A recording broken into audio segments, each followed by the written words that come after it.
Ain't nothing wrong with a little color. The Game Boy was a revolution to the mobile gaming market, but eventually even it had to be upgraded. And upgraded it sure was. The Game Boy Color was released in 1998 and was an improvement in almost every way from the original Game Boy. From the colored screen, better CPU, and almost 4 times the amount of memory, the Game Boy Color felt like an actual jump in handheld technology. You know, till the Game Boy Advance came out and ate the console for breakfast.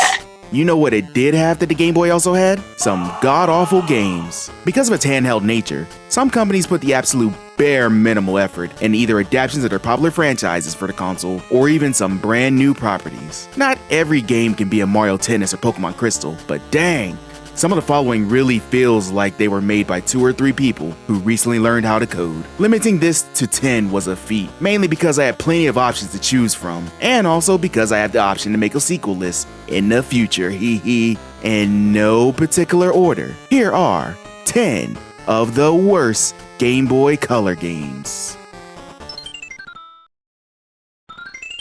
Oh, Mortal Kombat, you were done so dirty on mobile consoles. Mortal Kombat 4 was released on the Game Boy Color in 1998 by Digital Eclipse. The original arcade version was, in my opinion, a good sequel, but I know that's not universal among the fanbase. The hard transition to 3D, the new characters, weapons, and new combo system were all divisive amongst the hardcores. Well, what does the Game Boy Color version do with all these advancements? Out the fucking window! Mortal Kombat 4 was built using the same game engine used in the Game Boy port of Mortal Kombat 3, meaning the fighting is in 2D. Now, if my previous video on bad Game Boy games didn't immediately raise alarm bells when I said that, you're in for a shock. It's a lot easier to describe what the game doesn't have than saying what it does. Combos, gone.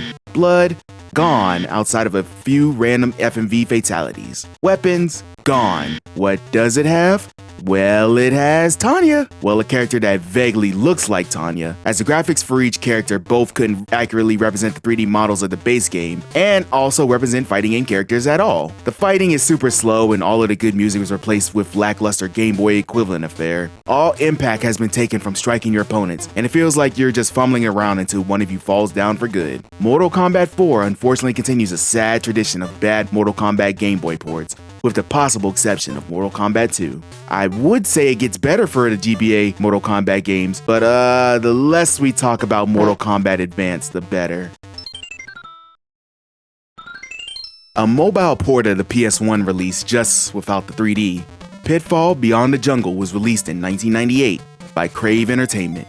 Like many other 3D ports released for mobile, this game was changed to a side-scrolling platformer, similar to the previous games released on older consoles. Pitfall Harry Jr.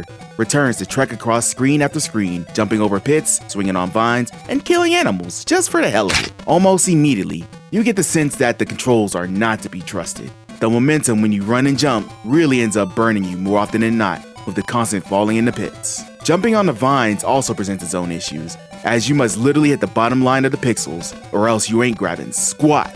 These sort of issues wouldn't be that bad if the entire game weren't built around these mechanics, but, well, the frustration of constantly just missing the hitbox for a platform or going straight through a vine will make you want to yeet your Game Boy. But just hang in there, as if you get good at the game and keep playing, you'll be rewarded with the absolute magnificent prize of more and more of this game, which, while short, just presents the same gameplay with no changes, just with different backgrounds. It's the prize you deserve. More monotony along with your pal, Harry. Pitfall Beyond the Jungle just really bores the pants off of me. And when it isn't boring, it's frustrating to the extent that I would much rather play absolutely anything else, including Pitfall, on the Atari 2600. Is this an actual game? I'm not even sure even after I've played both. Yep, I said both, cause this entry is a 2-for-1 because why not? Austin Powers, Oh Behave, and Austin Powers, Welcome to My Underground Lair were both released in 2000 by the gruesome twosome known as Tarantula Studios in Rockstar? The hell are you doing here? These games saw what the Pokemon games were doing and said, hey, I want to do that too. So you have your Austin Powers version and your Dr. Evil version. Both of these games are very similar and very, very weird. For one, the games mimic old-style Windows operating system for some reason, with the intro literally resembling a long, tedious, and not funny loading sequence based upon the character you choose. From there, you're brought to an absolutely hideous home screen that can be customized to your particular brand of disgusting, from background, color, and even layout. This would be cool if you were playing with a PC and not an actual gaming console. Now, if you're wondering if this is the actual game, it's not, you silly Billy. You actually get 4 games in each edition. 3 of these are in both games, and each have their own exclusive. All of them are really bad derivatives of other games, including a rock, paper, scissors simulator, a Pac-Man clone, and a port of the board game Reversi. The Austin Powers version features a really bad platformer where your goal is to collect all the items, and the Dr. Evil version has a motorbike-style platforming game, which is almost identical to the studio's previous game, Evel Knievel. These games are like the bare minimum of what you would call games, and the fact that these were released for actual money is appalling. It's like if the studio just asked ChatGPT to make a game and slapped Austin Powers' name right on it. Not groovy, baby. The Mask of Zorro was released in 1999 by Sapphire and Sunsoft. Based upon the 1998 movie, you control Zorro and Alejandro as they trek across multiple levels, slicing and stabbing their way across many different enemies in pursuit of Don Raphael. Your character runs and jumps across different levels with your health bar directly above you as you come up to different enemies. There, the game turns into the Prince of Persia during the sword fight segments, with you able to control the direction where you stab or slash and move back and forth, attempting to avoid your opponent trying to do the same. At least you would if you could freaking control where you're stabbing. Your sword seems to have a mind of its own half the time, even when you press the correct buttons. You go for a stomach stab, your character will go for an overhead swing. Trying to avoid your opponent encroaching on you? Good luck. You'll take just as much damage if you have just rushed forward. Finally doing good and making it through a level? Oops, the last guy wiped your health bar in one hit. There were so many times that I dominate through a level and get insta-swiped by one dude rushing down on me. After dying so many times, it just dawns on you that this game isn't any fun. Combo that on top of the horrible visuals and grating soundtrack, and you won't make it far in your quest for revenge. Instead, you'll quest for literally any other game in existence. Oh God, what did they do to you, Godzilla? The sequel to the first Godzilla the series game, Godzilla the series Monster Wars, was released in 2000 by Crave Entertainment and Crawfish Interactive. Based upon the cartoon series, which kinda sorta was based upon the American movie, you control Godzilla as he travels across multiple levels, trying to survive against an onslaught of enemy soldiers, vehicles, monsters, and his own incompetence. Seriously, Godzilla is super inept in this game, to the extent that he could be taken down by a guy with a gun. To defend himself, Godzilla can shoot atomic breath, whip his tail, stomp, and when all else fails, guards against enemies. Your goal is to make it across the level very slowly as enemies come up to you, shoot, and just skedaddle. You lose the game if your health empties out, and at the start of the level you're at over. Did I mention Godzilla walks super slow? Yes?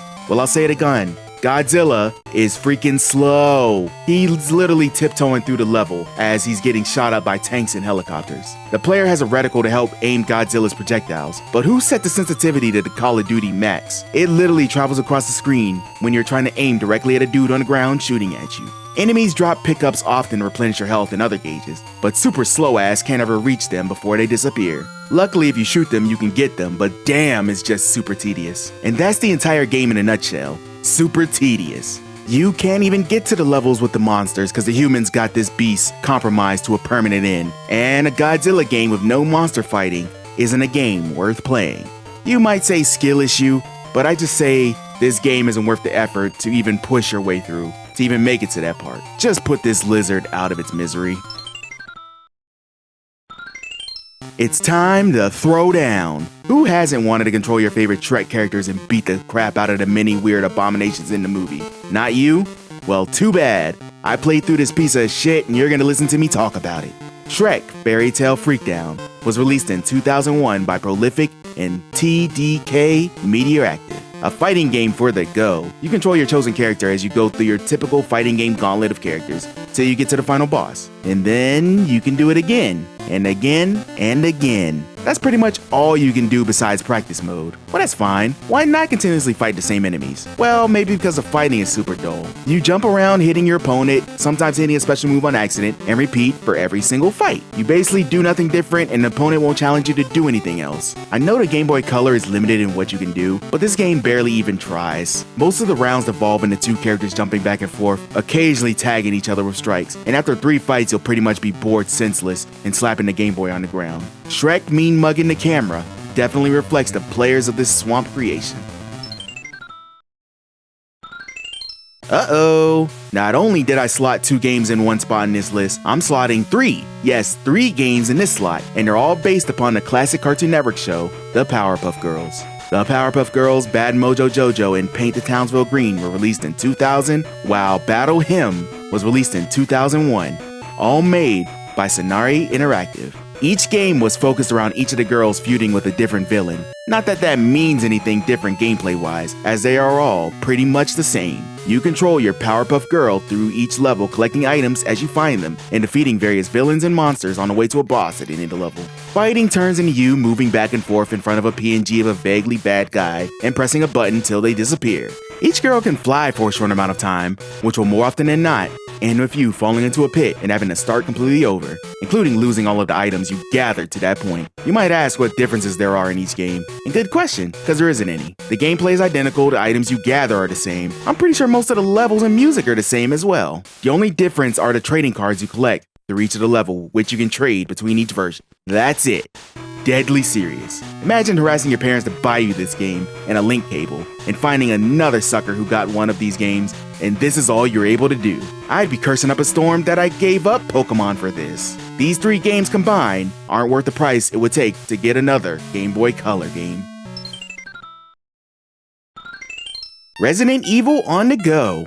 More scares for your pocket. Resident Evil Gaiden was released in 2001 by Capcom. You control your favorite spooky dad, Barry Burton, and emo son, Leon Kennedy, as they infiltrate a cruise liner that may or may not be infested by spooky zombos. From there, they must explore for supplies and discover what horror the Umbrella Company has cooked up this time. Since this game is on the Game Boy Color, which let's say is limited in what it can do, the game abandons the tank controls of the console version and takes a top-down approach where you control your character across the boat. Instead of shooting zombies in a traditional sense, you aim a reticle where once you hit the zombie, you get transported to an alternate dimension where you must line up a reticle with a zombie in sight and press the button with correct timing to actually damage it. This may sound complicated, but it's actually pretty simple in action, which is great because you'll be doing this a lot. Capcom should be given their props for thinking outside the box for this game, but this game has flaws out the ass. For one, why is this game so slow? You move so sluggishly to the point where it gets frustrating when another zombie gets their hands on you. The music is also pretty piss poor, with the beeps and boops steadily grating on your ears the more you play. The typical puzzles of Resident Evil are reduced to finding keys, which means more dancing with zombies and more playing this frustrating ass Stop the Reticle game. All of this combined makes an ambitious side project, but a pretty shit one. Capcom pretty much wiped their hands of this game right after they released it, and you should follow their example. Now, what the hell is a Titus the Fox? I've seen many different mascot platformers, but I don't remember this one. Titus as a company is behind some notable stinkers, most prominently Superman 64, so why should we expect anything different from this? Titus the Fox was released in 2000 by Titus France. Believe it or not, this is a port of a game released on Amiga in 1991, and also believe it or not, it's pretty garbage. You control Titus as he ventures across the desert to save his girlfriend, Foxy, one thrown object at a time, collecting anything he comes across and figuring out where the hell you need to go. Now you may look at this and say, Dre, this looks harmless enough. An ugly pixelated cat jumps around to some pretty awful ear-blasting music that repeats over and over again, but hey, it's playable. Yes, the game is playable and is actually a game, but man, it's just so boring. Titus moves so slow throughout the level and jumps like he's on the moon. You also can't touch any enemies besides with the projectiles that you can find laying around, slightly different from able to throw the enemies from behind like the original version. The point of each level is to find the hidden exit after sometimes collecting all the pickups in each level, I think. I'm not 100% sure really, as the game never thinks to tell you what you need to do. Some levels have hidden exits and even hidden transversal methods that only reveal themselves if you happen to walk on a certain spot on the map. The result is a completely nonchalant drab game that isn't worth the frustration of hearing the backing song over and over again. In the tier list of mascot platformers, Titus comes in at a solid F tier alongside Awesome Possum and Zero the Kamikaze Squirrel. ECW, ECW, ECW! ECW Hardcore Revolution was released in 2000 by Acclaim, a Game Boy Color port of the PS1 and N64 console release. You can wrestle your favorite ECW stars across a variety of different stipulations. Not many, however. This is the mobile console we're talking about, and the console version wasn't exactly good by any means. So hold my hand when I tell you, this game is pretty shit. You take your choice of curated ECW wrestler, as you have the option of a challenge mode, career mode, versus, and barbed wire match. Not much is different from each mode besides how many matches you go through, and when fighting is this tedious, you won't want to play this for long. When you start a match, you will very quickly notice that, hey, I didn't know my wrestlers were in the witness protection program. Each wrestler looks like the non-union equivalent of the stars they're supposed to represent, to the point that they could have called them anything. Then the match starts and oh boy, the fighting is awful. It legit feels like your buttons have a delay from when you press them to when your wrestler reacts. And trying to do a wrestling move? Good luck. You combine directional inputs and button presses for different slams that pretty much each character shares, but half the time, it feels like you're doing the exact same thing despite pressing different buttons. Your opponent also likes to counter you, further leading you to question if your button inputs are even registering. Don't let your opponent get to the top rope, as they can pretty much hit you from anywhere. Now this is ECW we're talking about. Where's the violence? Where there are weapons, sometimes, they disappear in the ring and there's no blood when they hit, so The barbed wire match is a cool concept, but it's pretty much just a deterrent for Irish whips. The idea is there, but like ECW in the wrestling market, Hardcore Revolution falls behind WWE and WCW in the mobile gaming market, and probably didn't help the company in their efforts to survive any which way. Have any other games that belong on this list? Are any of the games better than what I gave them credit for? Please leave them in the comments below. Thank you, and see you next time.